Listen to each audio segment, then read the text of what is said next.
Primeira Reis, capítulo 2. Quando se aproximava o dia da sua morte, Davi deu instruções a Salomão, a seu filho: Estou para seguir o caminho de toda a terra. Por isso, seja forte e haja como homem. Obedeça ao que o Senhor, o seu Deus, exige. Ande nos caminhos dele e obedeça aos seus estatutos, aos seus mandamentos, às suas ordenanças e aos seus testemunhos, conforme se acham escritos na lei de Moisés. Assim, você terá êxito em tudo o que fizer e aonde quer que for, de modo que o Senhor mantenha a promessa que me fez.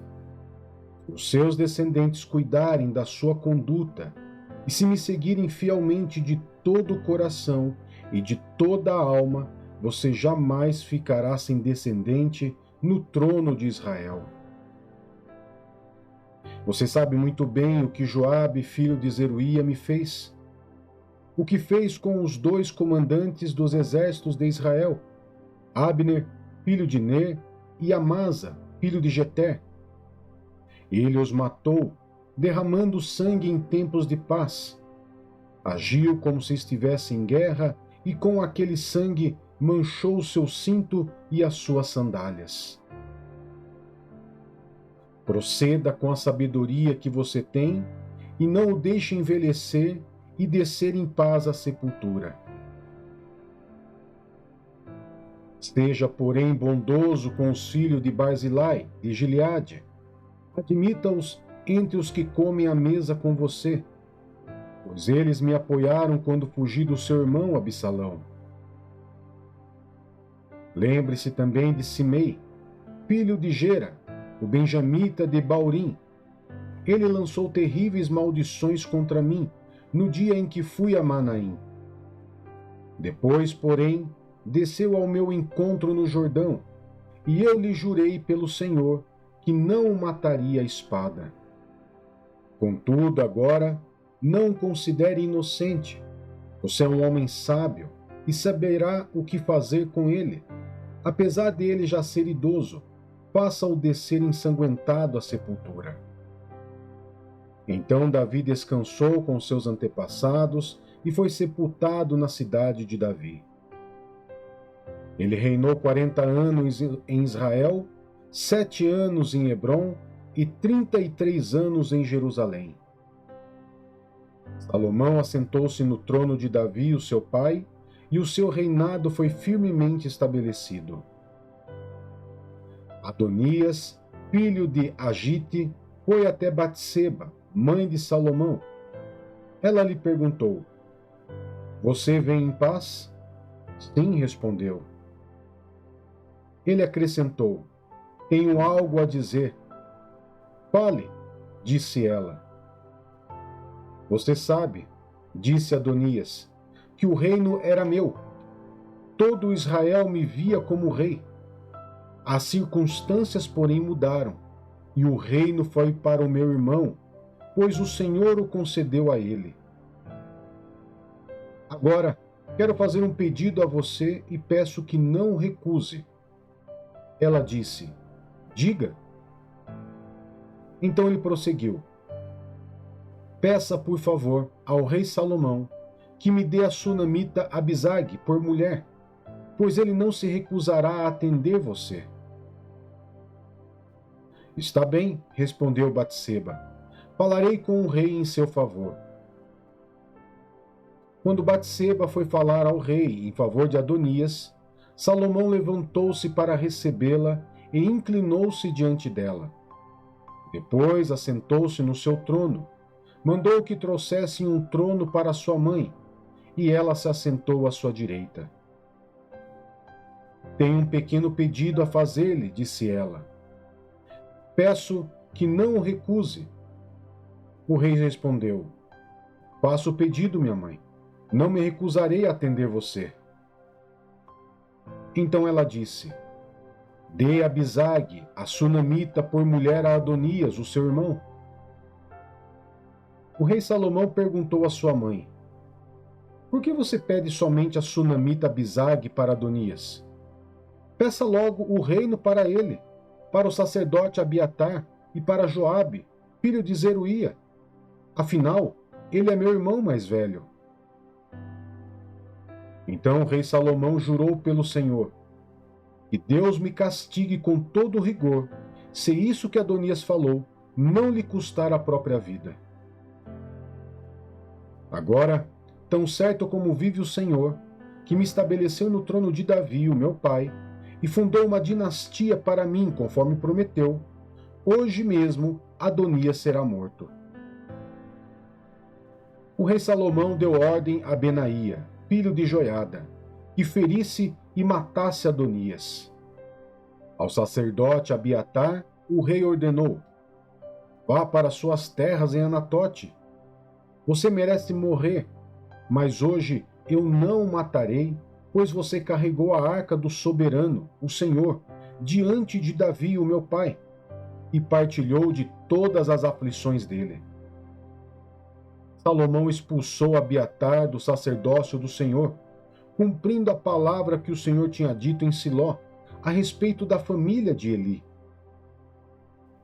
Quando a notícia chegou a Joabe, que havia conspirado com Adonias, ainda que não com Absalão, ele fugiu para a tenda do Senhor e agarrou-se aos chifres do altar. Contaram ao rei Salomão que Joabe havia fugido para a tenda do Senhor e estava ao lado do altar. Então Salomão ordenou a Benaía, filho de Joiada: vá matá-lo. Benaía entrou na tenda do Senhor e disse a Joabe: o rei ordena que saia. Não, respondeu, vou morrer aqui. Benaía relatou ao rei a resposta de Joabe. Então o rei ordenou a Benaía: faça o que ele diz, mate-o e sepulte-o, e assim você retirará de mim e da minha família a culpa de sangue inocente que Joabe derramou. O Senhor fará recair sobre a cabeça dele o sangue que derramou. Ele atacou 2 homens mais justos e melhores do que ele, sem o conhecimento do meu pai Davi, e os matou à espada. Os 2 homens eram Abner, filho de Ner, comandante do exército de Israel, e Amasa, filho de Jeter, comandante do exército de Judá. E o sangue deles recaia sobre a cabeça de Joabe e sobre os dos seus descendentes para sempre. Que a paz do Senhor, porém, esteja para sempre sobre Davi, sobre os seus descendentes, sobre a sua dinastia e sobre o seu trono. Então, Benaía, filha de Joiada, foi e matou Joabe. Ele foi sepultado na sua casa, no campo. No lugar dele, o rei nomeou Benaía, filho de Joiada, para o comando do exército e designou o sacerdote Zadok no lugar de Abiatar. Depois, o rei mandou chamar Simei e lhe ordenou: construa para você uma casa em Jerusalém. Você morará nela e não poderá ir a nenhum outro lugar. Esteja certo de que, no dia que sair e atravessar o vale de Cedron, você será morto, será o responsável pela sua própria morte. Simei respondeu ao rei: a ordem do rei é boa. Teu servo fará conforme disse o rei, meu senhor. Simei permaneceu em Jerusalém por muito tempo. Contudo, 3 anos depois, 2 escravos de Simei fugiram para a casa de Aquis, filho de Maaca, rei de Gate. Alguém contou a Simei: os seus escravos estão em Gate. Então Simei selou um jumento e foi até Aquis em Gate, procurar os escravos. De lá Simei trouxe os escravos de volta. Quando Salomão foi informado de que Simei tinha ido de Jerusalém a Gate e que havia voltado, mandou chamá-lo e lhe perguntou: eu não o fiz jurar pelo Senhor e o adverti? No dia em que for a qualquer outro lugar, esteja certo de que você morrerá? E você me respondeu: esta ordem é boa, obedecerei. Por que não manteve o juramento ao Senhor e não obedeceu a ordem que dei a você? O rei acrescentou: No seu coração você sabe todo o mal que fez a Davi, o meu pai. Agora o Senhor faz recair a sua maldade sobre a sua cabeça. O rei Salomão, porém, será abençoado e o trono de Davi será estabelecido diante do Senhor para sempre. Então o rei deu ordem a Benaía, filho de Joiada, e ele atacou Simei e o matou. Sim, o reino ficou bem estabelecido nas mãos de Salomão.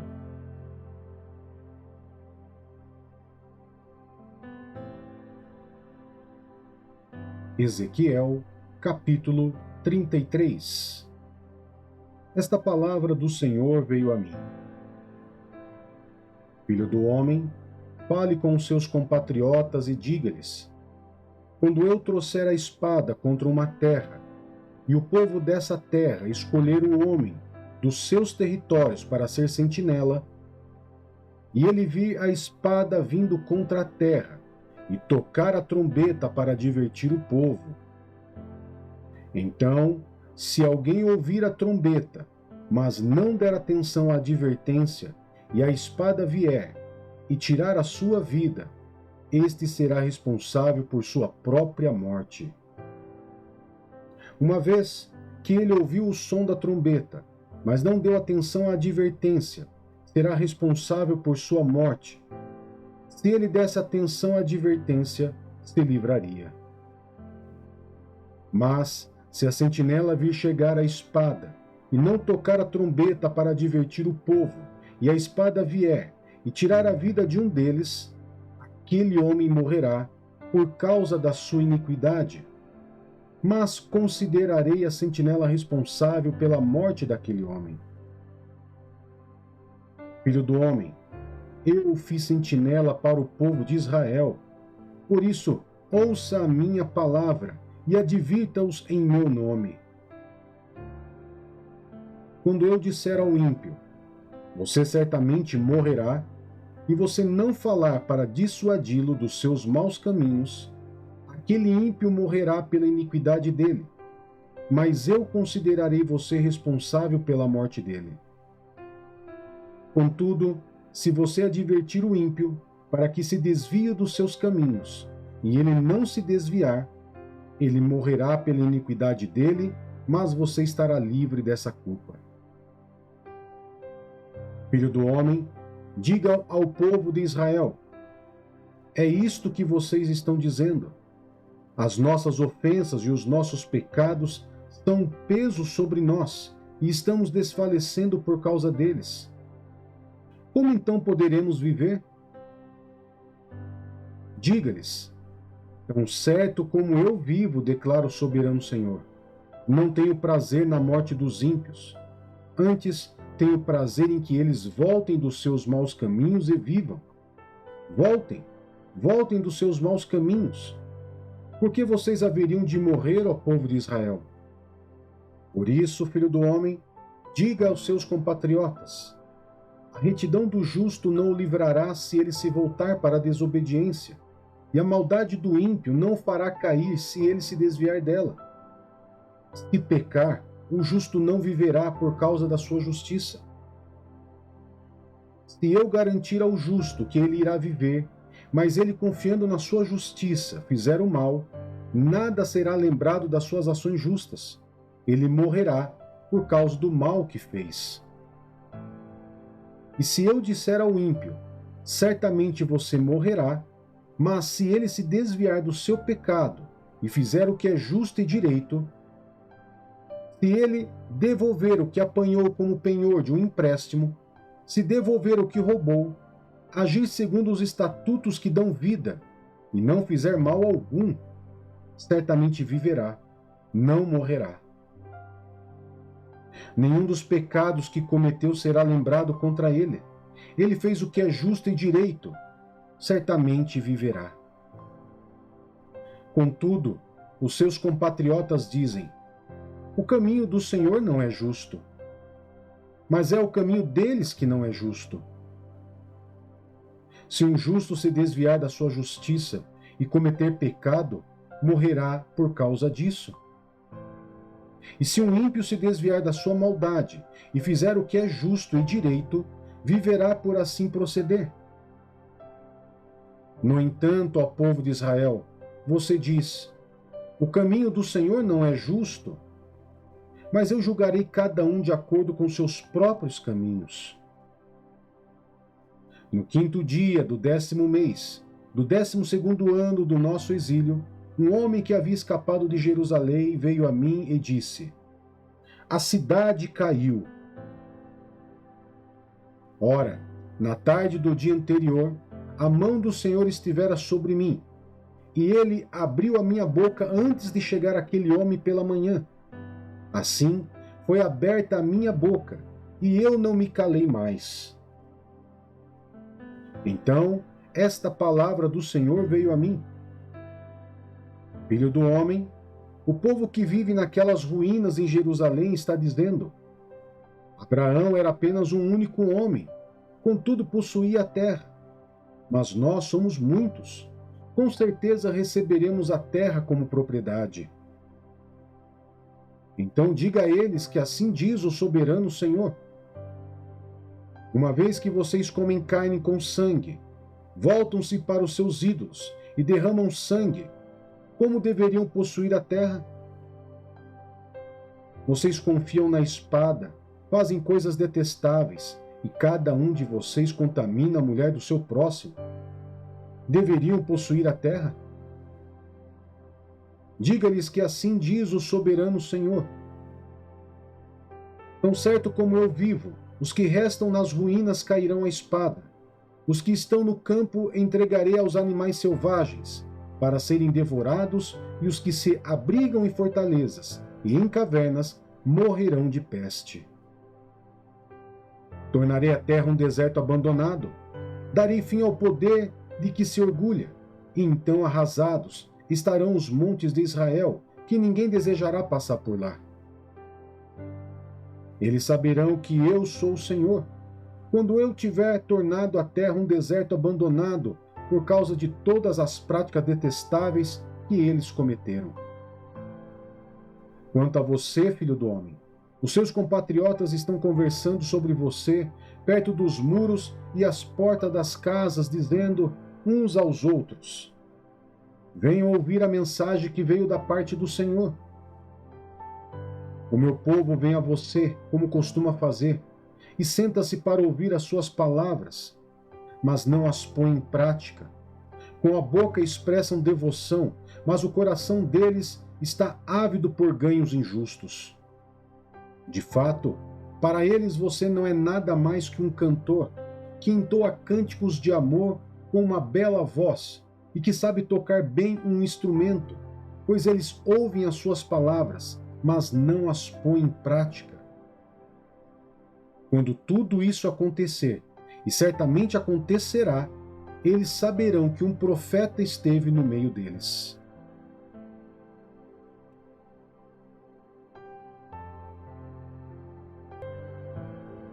Atos dos Apóstolos, capítulo 23.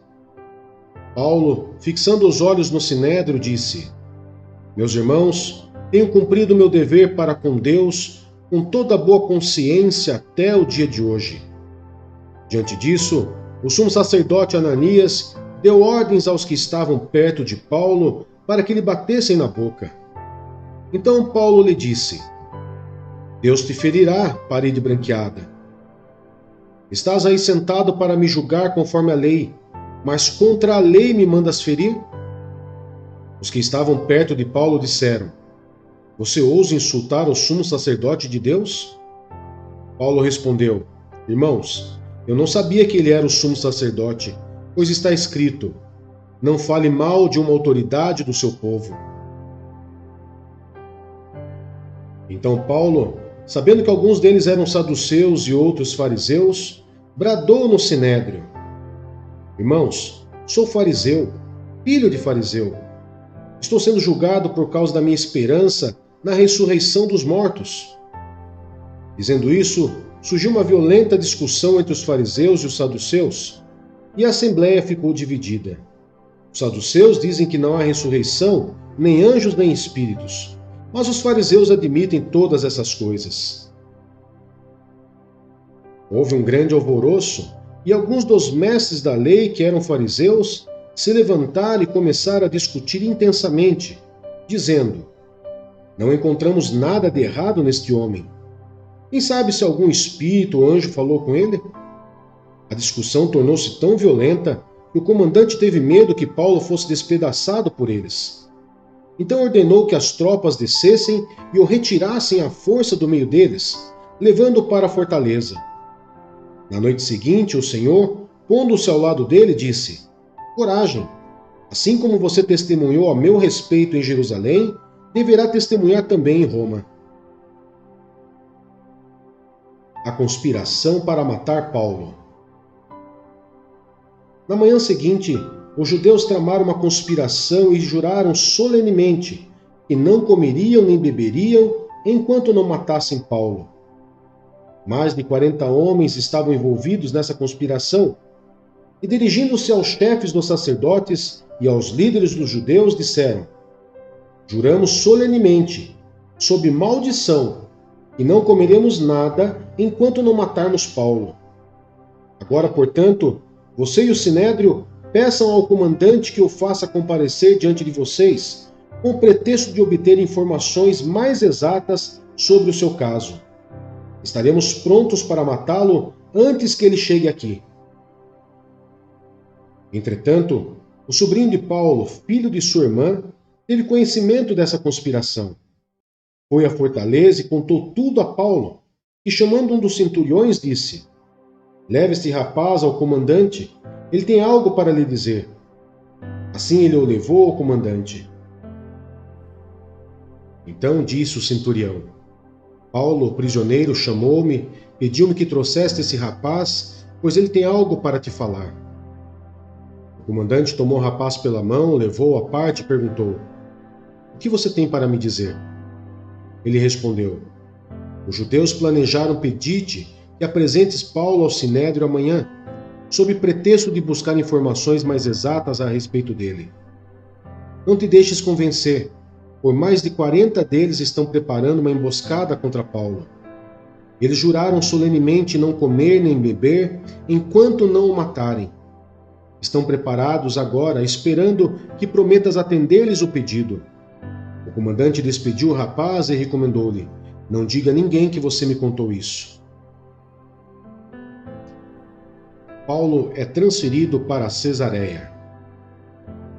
Então ele chamou 2 de seus centuriões e ordenou-lhes: Prepare um destacamento de 200 soldados, 70 cavaleiros e 200 lanceiros, a fim de irem para Cesareia esta noite, às 9 horas. Providenciem montarias para Paulo e levem-no em segurança ao governador. O comandante escreveu uma carta nesses termos: Cláudio Lísias, ao excelentíssimo governador Félix, saudações. Este homem foi preso pelos judeus, que estavam prestes a matá-lo, quando eu, chegando com minhas tropas, o resgatei, pois soube que ele é cidadão romano. Querendo saber por que o estavam acusando, levei-o ao sinédrio deles.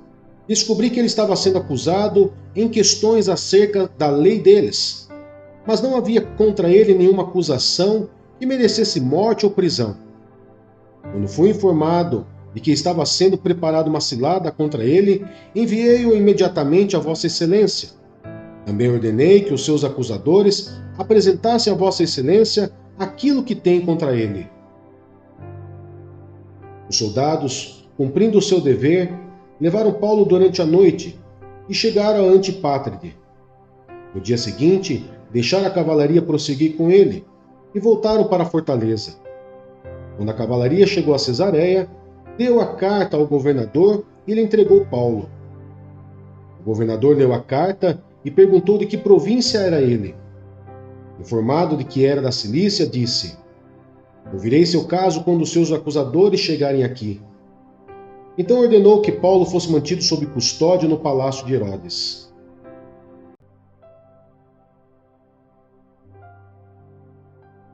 Filipenses, capítulo 1. Paulo e Timóteo, servos de Cristo Jesus, a todos os santos em Cristo Jesus que estão em Filipos, com os bispos e diáconos. A vocês, graça e paz da parte de Deus, nosso Pai, e do Senhor Jesus Cristo. Ação de graças e oração. Agradeço a meu Deus toda vez que me lembro de vocês. Em todas as minhas orações em favor de vocês, sempre oro com alegria por causa da cooperação que vocês têm dado ao Evangelho, desde o primeiro dia até agora. Estou convencido de que aquele que começou boa obra em vocês vai completá-la até o dia de Cristo Jesus. É justo que eu assim me sinta a respeito de todos vocês, uma vez que os tenho em meu coração, pois, quer nas correntes que me prendem, quer defendendo e confirmando o Evangelho, todos vocês participam comigo da graça de Deus.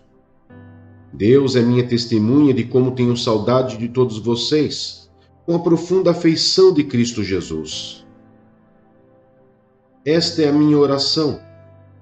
Que o amor de vocês aumente cada vez mais em conhecimento e em toda percepção, para discernirem o que é melhor, a fim de serem puros e irrepreensíveis até o dia de Cristo, cheios do fruto da justiça, fruto que vem por meio de Jesus Cristo, para a glória e louvor de Deus. Os sofrimentos de Paulo contribuem para a expansão do Evangelho. Quero que saiba, irmãos, que aquilo que me aconteceu tem, ao contrário, servido para o progresso do Evangelho. Como resultado, tornou-se evidente a toda a guarda do palácio e a todos os demais que estou na prisão por causa de Cristo. E aos irmãos, em sua maioria, motivados no Senhor pela minha prisão, estão anunciando a palavra com maior determinação e destemor. É verdade que alguns pregam Cristo por inveja e rivalidade, mas outros o fazem de boa vontade. Estes o fazem por amor, sabendo que aqui me encontro para a defesa do Evangelho. Eles pregam Cristo por ambição egoísta, sem sinceridade, pensando que me podem causar sofrimento enquanto estou preso. Mas que importa? O importante é que, de qualquer forma, seja por motivos falsos ou verdadeiros, Cristo está sendo pregado e por isso me alegro. De fato, continuarei a alegrar-me, pois sei que o que me aconteceu resultará em minha libertação, graças às orações de vocês e ao auxílio do Espírito de Jesus Cristo. Aguardo ansiosamente e espero que em nada serei envergonhado. Ao contrário, com toda a determinação de sempre, também agora Cristo será engrandecido em meu corpo, quer pela vida, quer pela morte, porque para mim viver é Cristo e o morrer é lucro. Caso continue vivendo no corpo, terei fruto do meu trabalho, e já não sei o que escolher. Estou pressionado dos dois lados. Desejo partir e estar com Cristo, o que é muito melhor. Contudo, é mais necessário, por causa de vocês, que eu permaneça no corpo. Convencido disso, sei que vou permanecer e continuar com todos vocês, para o seu progresso e na alegria na fé, a fim de que, pela minha presença, outra vez a exultação de vocês em Cristo Jesus transborde por minha causa. Não importa o que aconteça, exerçam a sua cidadania de maneira digna do Evangelho de Cristo, para que assim, quer eu vá e os veja, quer apenas ouça a seu respeito em minha ausência, fique eu sabendo que vocês permanecem firmes num só espírito, lutando unânimes pela fé evangélica, sem de forma alguma deixar-se intimidar por aqueles que se opõem a vocês. Para eles, isso é sinal de destruição, mas para vocês, de salvação, e isso da parte de Deus. Pois a vocês foi dado o privilégio de não apenas crer em Cristo, mas também de sofrer por ele, já que estão passando pelo mesmo combate que me viram enfrentar e agora ouvem que ainda enfrento.